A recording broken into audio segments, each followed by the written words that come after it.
Bareskrim Polri menetapkan pengacara Rasman Arif Nasution sebagai tersangka kasus dugaan pencemaran nama baik terhadap Hotman Paris.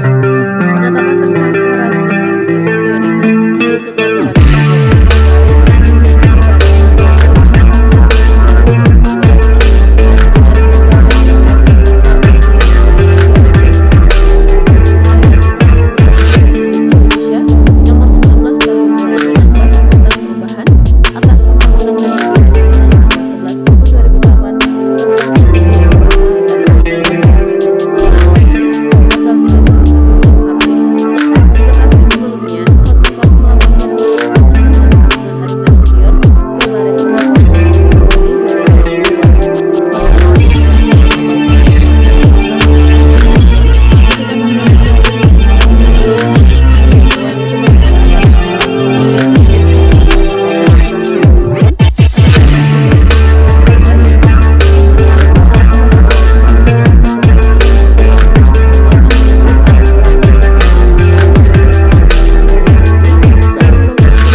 Hotman pun menegaskan tidak merebut Richard Lee dari Rasman, namun hanya membeli saham klinik kecantikan.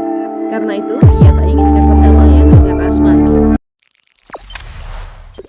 Jangan lupa subscribe, share, komen, dan like ya!